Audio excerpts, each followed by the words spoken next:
Comme dit le grand Emao qui sait tout, c'est pas le pognon qui fait le son. Je crois pas que ça existe, ça. Ben pourtant, ça devrait.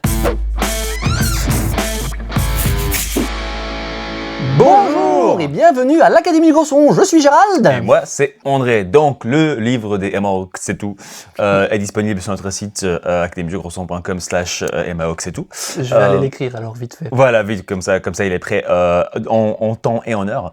Non, en fait, la vidéo d'aujourd'hui, ça traite donc de investissement dans le matériel audio. Alors, le truc classique que tu as certainement déjà vécu, c'est, tu vois, une pub bien faite, du marketing ultra haut point qui te promet tout type de promesses de résoudre tous tes problèmes de vie affective et de son tout en un pour la petite somme de 3000 €. Et ça t'est peut-être déjà arrivé de céder à ça, dépenser et puis se retrouver avec plus de questions que de réponses réellement sur comment améliorer mon son. Aujourd'hui, on va un tout petit peu parler de qu'est-ce qui fait en sorte que, en fait, beaucoup de ces investissements, surtout à des gros tickets, sont pas vraiment le bon investissement pour toi, pour ton home studio, et plutôt qu'est-ce qu'on peut envisager comme façon d'aborder la chose. Mais avant de rentrer dans tout ça, 2 secondes ici pour un petit like, un petit subscribe si c'est pas encore fait, et surtout aller sur notre site, donc academiedugrosson.com/bonus, parce que là-dessus, sans dépenser de l'argent du tout, on peut déjà s'améliorer, on va déjà recevoir des choses bien intéressantes, comme une petite liste de plugins gratuits, notamment, encore moins cher que pas cher, une liste de matériel là par contre pour en effet investir dans des choses qui vont peut-être vous aider un tout petit peu plus.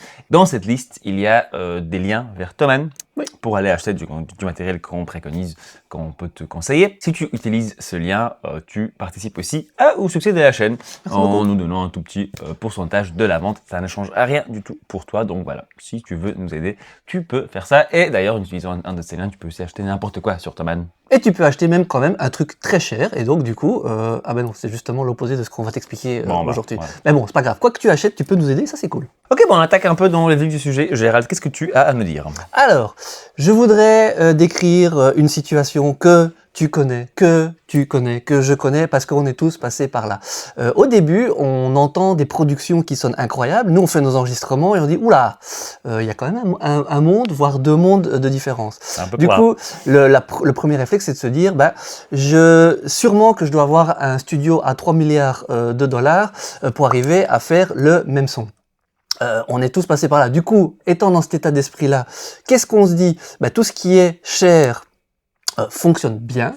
Tout ce qui est cher, il y a dedans de la magie qui va faire que ma musique va sonner incroyable. Et du coup, on regarde les belles pubs, on regarde ce que les autres gens connus qui font ce qu'on aime bien font, et du coup, on a envie d'acheter tout leur matos. C'est un syndrome qu'on a dans le son, mais qu'on a même en musique. Hein. Voilà, quand on voit un guitariste qui a un son incroyable, on veut le même ampli. On est tous à peu près passés par là. Résultat, alors parce que je l'ai fait aussi, hein, je sais de quoi je parle. D'ailleurs, je crois que je l'ai un peu évoqué dans le vidéo tour du studio. Il y a des choses que j'ai un peu achetées quand je parle de mon rack de matos sur cette vidéo là, il y a des choses que j'ai un peu achetées un peu dans cet esprit là. Alors qu'est-ce qui se passe à ce moment là? On choisit du matériel sans vraiment savoir ce qu'il fait exactement ou pourquoi, mais on a juste l'impression que cette personne là fait quelque chose qu'on aime avec, donc qu'on en a besoin. On l'achète et on se retrouve plutôt déçu en général. Souvent. Parce que ce matériel, il est sûrement très bien, mais plus on va dans du haut de gamme, et plus ça nécessite d'avoir un petit peu d'expérience, et plus de savoir vers où on va. Parce qu'en général, on va chercher quelque chose qui est spécifique en termes de son, des options spécifiques, mais si on n'a pas l'expérience et qu'on ne sait pas exactement vers où on va, on se retrouve avec une super machine, mais qui fait peut-être pas ce dont on a envie. En tout cas, on ne retrouve pas cet aspect magique, il n'y a jamais rien qui est incroyable, c'est souvent un petit pourcentage. Alors quand on a besoin de ce petit pourcentage et qu'on sait vers où on va, c'est important de l'avoir parce qu'on va l'additionner à tous nos autres pourcentages. Quand on part de 0 ou quasi, on va aller chercher des pourcentages de quelque chose qui vont peut-être nous servir à rien du tout. Pas grand-chose. Ouais. C'est vrai que quand tu entends des gens qui sont ultra haut de gamme, enfin déjà qui dans le travail est très haut de gamme, ils vont souvent te dire que oui, en effet, les derniers 10% sont les plus difficiles à avoir. Donc là, du matériel à plusieurs milliers d'euros qui permet de faire 0,5% en plus de qualité, quoi que tu entendes par qualité. Oui, là, ça se justifie, parce que c'est la seule façon d'y arriver. C'est ça. Et du coup, résultat, t'as une machine, tu la branches et tu fais « Ok, j'entends pas forcément la différence par rapport à ce que j'avais avant. » Et t'as dépensé beaucoup d'argent. Et en plus, ce qui se passe, parce que je suis passé par là aussi, il y a un aspect un petit peu émotionnel. On a acheté cette machine, donc il faut qu'elle fonctionne. Donc forcément, on l'utilise, on la met sur tout, on va utiliser toutes les options s'il y a plein d'options, et en définitive, c'est peut-être pas ce qu'on avait besoin. Deux petits exemples pratiques d'autres chemins de la vie. Par exemple, quand tu fais de l'escalade, ou n'importe quel sport d'ailleurs, en fait, et que tu achètes du matériel pour ce sport très spécifique, très pro, je parle de l'escalade parce que c'est ce que je pratique moi-même, des chaussures d'escalade à 150-200 euros sont pratiquement impraticables par des débutants parce que ça fait mal, parce qu'on ne sait pas comment les utiliser, et en fait, ça nous fait grimper moins bien, ça enlève tout le fun, et en fait, c'est beaucoup trop spécifique par rapport à ce que ça demande.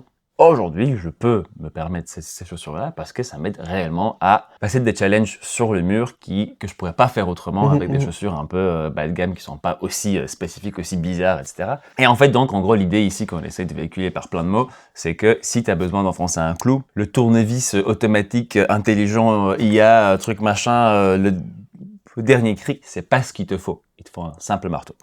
C'est ça. Et comme j'ai dit, si tu l'as acheté, tu vas te sentir obligé d'enfoncer ton clou avec ton tournevis. Et le résultat, le clou, il va être moins bien mis que si tu avais acheté peut-être un marteau un peu plus simple. C'est vrai. Ici, en fait, le but de cette vidéo, dans un premier temps, c'est que juste de t'éveiller au fait que on est tous un peu victimes de ça. On est tous dans cet état d'esprit, et de le savoir, ça peut nous aider. Enfin, moi, je m'en suis guéri un peu comme ça. Et aussi, le fait de pouvoir te guérir de ça, ça évite de tomber dans tout ce qui est un peu marketing, forcément. Et même moi, encore maintenant, des fois, je vois des plugins qui font des trucs incroyables, et je me dis, waouh, il me le faut. Alors que pour finir, j'en avais déjà 3 qui faisaient la même chose, ou que je pouvais y arriver sans celui-là, ou tout simplement, dans mon cas de figure à moi, sur le cas que je voulais faire, ça fonctionne pas. Donc, c'est, je pense, sain d'avoir en tout cas ça à l'esprit, de se dire, ok, il y a des outils qui sont super, je vais peut-être en avoir besoin, mais c'est pas magique, et ça va peut-être aller m'aider à chercher des petits pourcentages. Donc, est-ce que j'ai déjà d'abord tout ce qu'il me faut avant d'aller chercher ces spécificités et de dépenser aussi beaucoup d'argent, là où je pourrais mettre de l'argent, investir plus intelligemment dans mon studio, home studio. Et ça, c'est ce qui nous amène vers l'autre point. Alors, quelle est la bonne méthode, quelle est la bonne façon, comment nous on fait pour gérer un petit peu nos studios je vais dire, en bon père de famille, comme on dit. Alors pour moi, et pour Gérald aussi, la partie la plus importante, c'est que nos achats, nos investissements résolvent des problèmes. Oui. Des vrais problèmes qu'on a qui nous empêchent d'avancer. Donc, la première partie, c'est déjà de savoir c'est quoi ton problème. C'est quoi le problème à résoudre de manière précise, le plus possible, et dans un ordre de priorité. Donc, par exemple, un des problèmes du studio, ici, dont on parle de temps en temps, c'est que le parking, il est peut-être pas... il n'y a pas assez de gravier. Mais c'est pas un problème de mix. Personne ne le savait, il l'avait pas vu, ça. Oh là là. Mais c'est pas un problème qui empêche Gérald de mixer. Donc, ce n'est pas une priorité dans l'investissement pour le studio. C'est ça.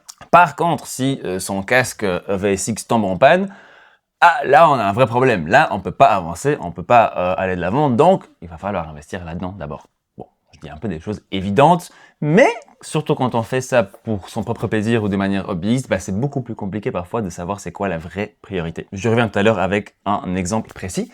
De deux, est-ce que j'ai déjà une solution que j'ai peut-être juste oubliée, que je suis pas un peu passé au-dessus parce qu'elle est plus aussi sexy, parce que c'est pas tout nouveau, parce que c'est peut-être quelque chose que j'ai déjà depuis des années et des années. Pour moi, la partie classique, c'est j'ai 5-6 guitares à la maison.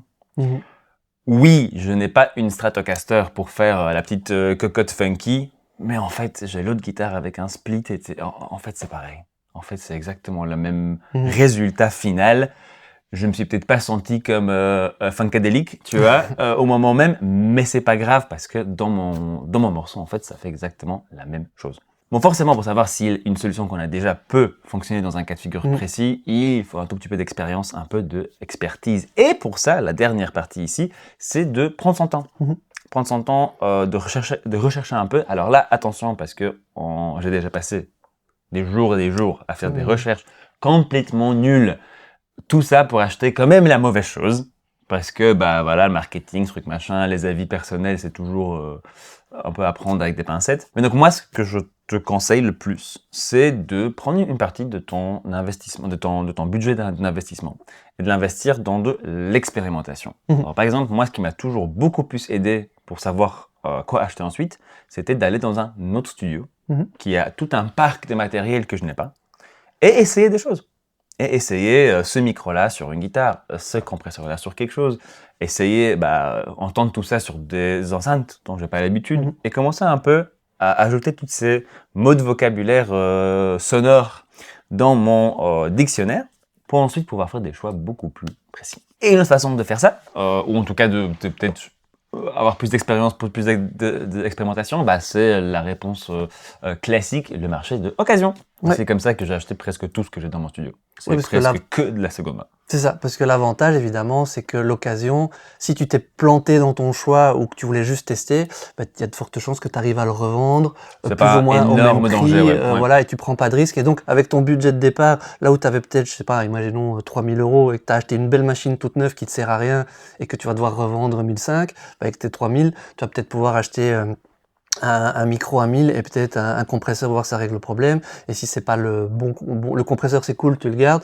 mais le micro tu peux le revendre. Et du coup, ton budget, la force d'achat de ton argent reste plus ou moins intacte. Et la possibilité d'expérimentation Augmente, et d'augmentation de ton expertise monte de manière exponentielle parce que bah, tu utilises toujours des nouvelles options, mais dans la vraie vie, dans une situation où toi, tu as fait de la musique avec.